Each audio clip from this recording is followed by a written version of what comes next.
guys, and welcome back to my channel. I'm illuminating my face right now with actually my makeup light because I usually like to use natural lighting from outside, but it is nighttime now and it's dark and these yellow lights just don't do it justice. Actually, this is what it looks like. I got this thing from... So when there is no natural light to put my makeup on, I actually use that mirror to do that. So I will put in the description where I got that little vanity mirror from, so if you guys wanted to, you can get it. So today we are going to talk about muscle imbalance, and most of us are a victim of this, and a lot of you guys know what that is, and a lot of you don't know what it is. Basically, it's one side of your body that is stronger, and muscle is stronger and larger than another side of your body. A lot of the times it is you have a dominant side. So a lot of you who are right-handed or left-handed, those dominant sides are going to take control, basically take over. So when you are doing work-related things or even exercise when you're in the gym, depending on what you're doing, a lot of times our left or right side is going to take over and compensate for your weaker side. It's just like natural part of what we do in life is when something feels stronger and feels better, more comfortable on one side, you're gonna opt to use that versus your weaker side. So you think when the more you do that over and over and over again, the non-dominant side gets weaker, the dominant side gets stronger. And you start losing that symmetry with your body. And you might notice that one leg or one glute or one bicep or one shoulder might be smaller than the other side. When you're doing exercise, you realize mobility and flexibility, especially with your upper body, your back, your hips, various different things like that, you lack that mobility and that flexibility, so you do lose that symmetry. I'm actually currently trying to fix my left side because I am right-handed and I'm dominant on my right side, way stronger. When I started lifting heavy, when I started going heavy in the gym, that's when I really noticed my weaker and my stronger side. So I knew by just doing compound exercises, which means just using both sides, it's not going to help fix that because you're using both sides, and what's going to happen is the stronger side is always going to take over and compensate, always. Especially with hip thrusts and squats, when I would be either hip thrusting or squatting weight, I noticed that my right side would push a little harder, and then what would happen on my left side, my leg would bow out or in, or I do something weird with it because it was like, it's weak, and then this side would take over. You guys, a lot of you probably notice that when you're doing exercises. Same thing goes for different parts of your body. If you're doing upper body exercises, you probably realize that you might start to shrug or elbow starts going out or something when you realize that the weight's too heavy and it's trying to compensate for that, especially if you're doing both at the same time. I did notice in my progress photos and my videos that my left glute looked a little bit different than my right glute.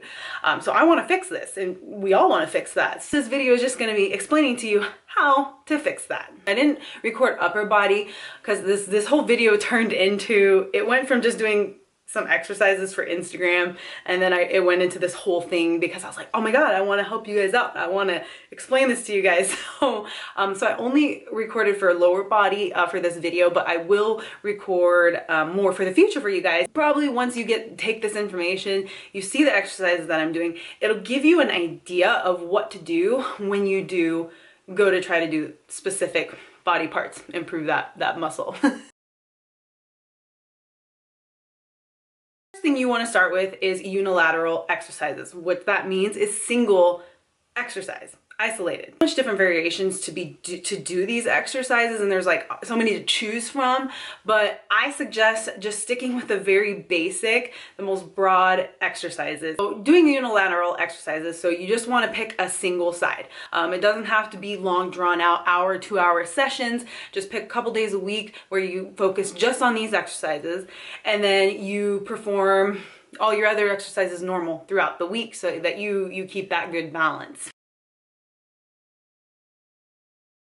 Always start with your weaker side. Don't ever start with your strong side. Let your weaker side set the volume of your workout. So we'll just put an example. You're doing just a basic lunge on your weaker side. So you're starting with your weaker side. So you chose to do dumbbells in each hand, and maybe you chose 20-pound dumbbells in each hand. That is heavy for you. So you picked 10 reps for that lunge with 20-pound dumbbells. You are executing that lunge correctly. You finish those 10 exercises and it was challenging for that leg. That sets the tone. So you ended up with 10 reps with 20-pound dumbbells on that weak side. So then that sets the tone for the other side. So you're doing 20 pounds and 10 reps for your strong side. Even though on your strong side, it might feel like, oh, this is just a piece of cake. And it feels really weird to kind of hold back on your strong side. That's okay. This is the point of, you want that weak side to catch up to your strong side. So you don't want to keep making your strong side stronger and your weak side just keeps kind of falling behind. Then keep up with that for, it could take you a couple months. It could take you 6 months. It could take you even longer than that. So it just depends on the individual and how much they push themselves and how consistent they are with these specific exercises to fix that muscle imbalance. So then, and you don't need to pick like 50 exercises to do. Just pick 5 to 6 exercises and then you focus on that every, twice a week for as long as it takes.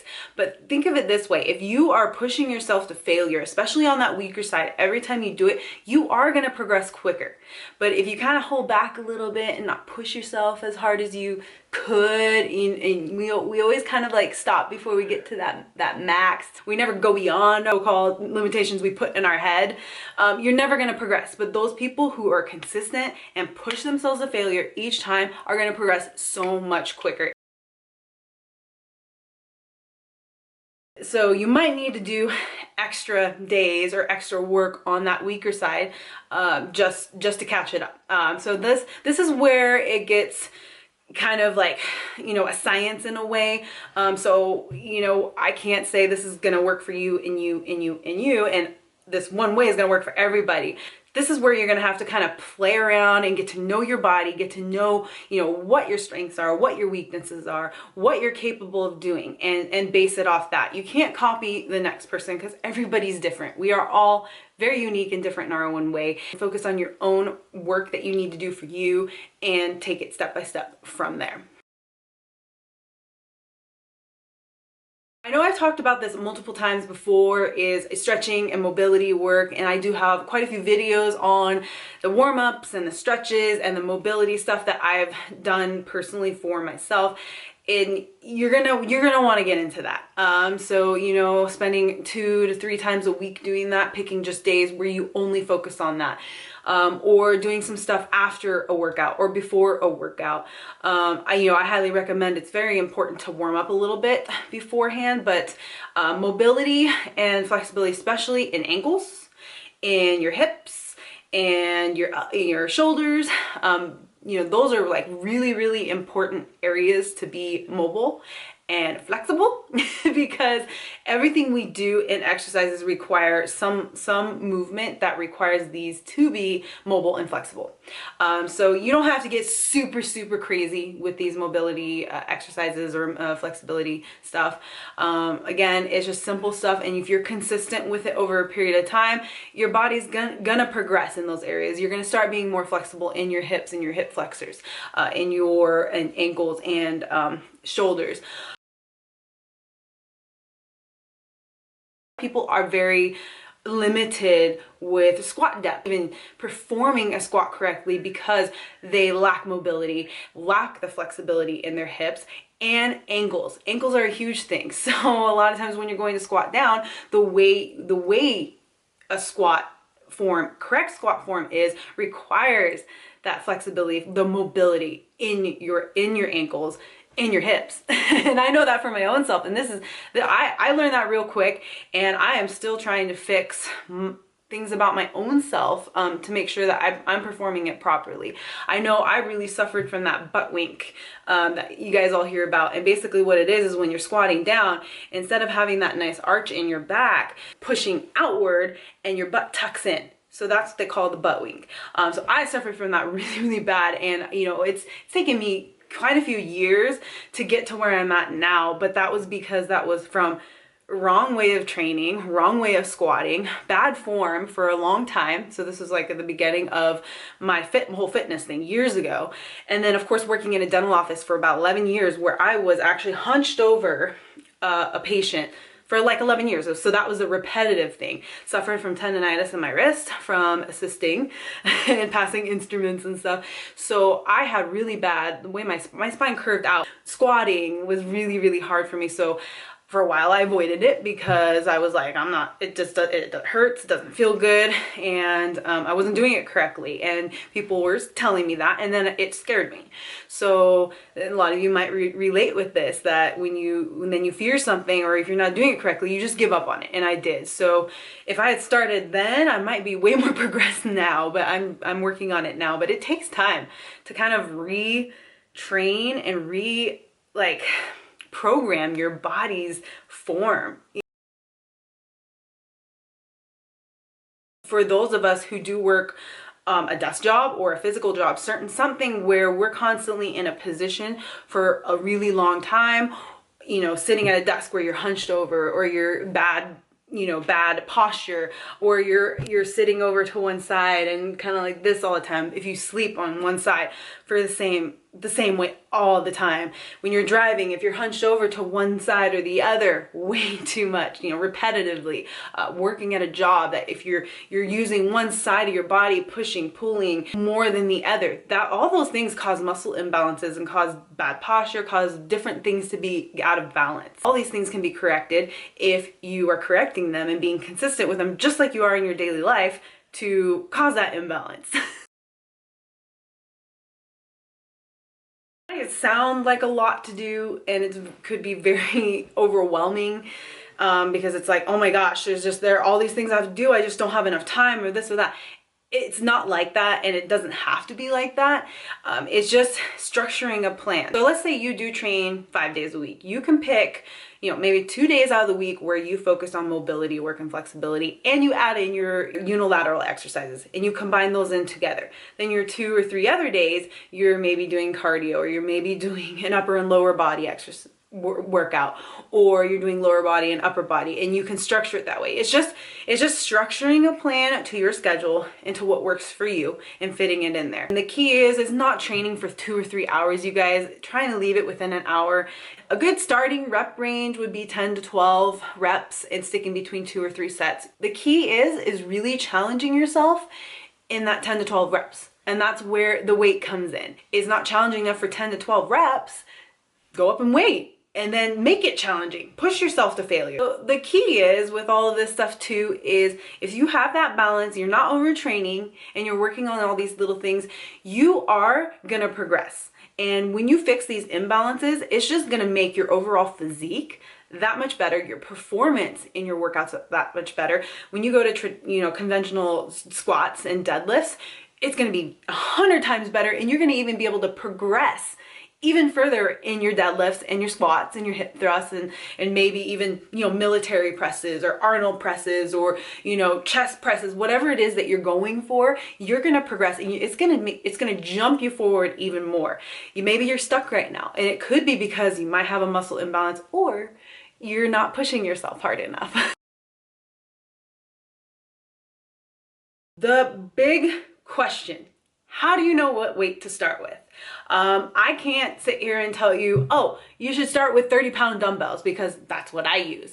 I worked up to that. Some of you might have to start out with 5-pound dumbbells. You're gonna have to gauge that off of you, your strength and your conditioning. You always want to gauge your weight by the rep range you choose. You have to start with choosing, okay, I'm gonna do only 10 reps today for all of these exercises. So if you chose 10 reps, then you're gonna have to take a weight your first set. So say you're doing 3 sets. Your first set, you're going to, you know, push that weight, and you get to 10 reps. And you're like, yeah, that was okay. Maybe go up 5, maybe go up 10 pounds. You gauge that.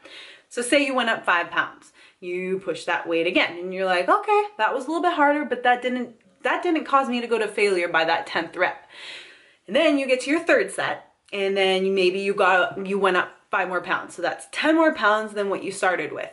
And you start pushing that weight, and maybe the last 3 reps, 2 reps, you're struggling. You almost can't finish it, but you do. That's how you gauge your weight as far as this max weight goes. Keep track of it. Bring either your phone or a piece of paper with you. Say today you did dumbbell press for your shoulders, and you did that. So you wrote dumbbell shoulder press, set 1, set 2, set 3. For 10 reps, I started with 10 pounds, then I went up to 15, then I went up to 20 pounds, and that was my max. Next time you go back to that specific exercise, you could start with 20 pounds this time and push that weight. Maybe you try to go up in weight again your second set, but you can't. So you stick with that 20 pounds for maybe 3 sets, maybe for 2 weeks, 3 weeks, 4 weeks before you can actually go up in weight again. But that is the goal. That is the purpose, what I'm saying, when you're pushing yourself to failure, and how you increase weight, how you increase and improve your strength, and how you progress forward is by constantly challenging yourself. Just your body all of a sudden just goes, and the strength just happens. So, and I know this for my own self with things when I've increased weight, I'm like, holy crap, I could not do that a month ago, but now look at me. Another key is slow your reps down, you guys, because a lot of you are probably like pushing it really fast or whatever you're doing. You're just going so fast to try to, you know, get through that rep because maybe it's challenging. But that is the problem, why you may not be improving and why you may not be increasing strength, is because you're going too fast. Slow your reps down, and that doesn't mean just being like, kind of base it where you're like 1,000, 2 1,000, 3 1,000, not 1,000, 2 1,000, 3 1,000. Slow down your pace than whatever it is you're usually doing before, and maybe even trying an eccentric rep. If you're pushing or pulling, the comeback from that push or that pull is where you're slowing it down. So you're basically going backwards with your rep, with your exercise. For example, if you're doing a row exercise, we know that a row, when you're seated and you're pulling this way.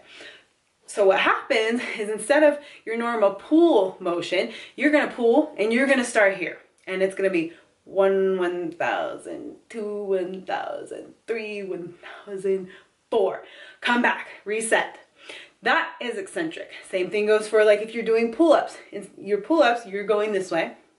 In this case with eccentric, you're starting up here, and then 1,000, 2 1,000, 3, slowly letting yourself down for 3 to 4 seconds. And that goes for any exercise. You can do that with anything. But that is a little trick you guys could do to help improve muscle strength and muscle growth as well. These are different ways that you can challenge yourself.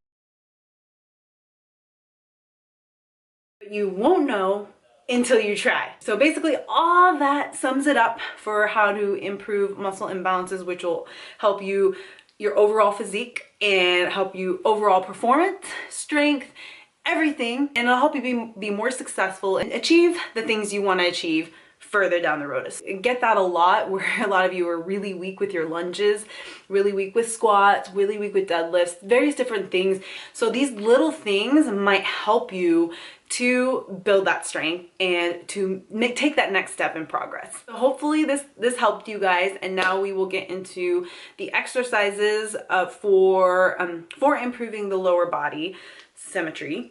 And I will record more exercises later that will play into everything that I discussed and talked about today. So thank you guys so much for tuning in. Please don't forget to like and subscribe and share the video. You know, thank you guys so much for the support. It really means a lot, especially when you hit that like button. And you don't forget to follow me on Instagram or Facebook or any of those other social media platforms if you guys use those too. All right, you guys, I will see you on the next video. Mwah.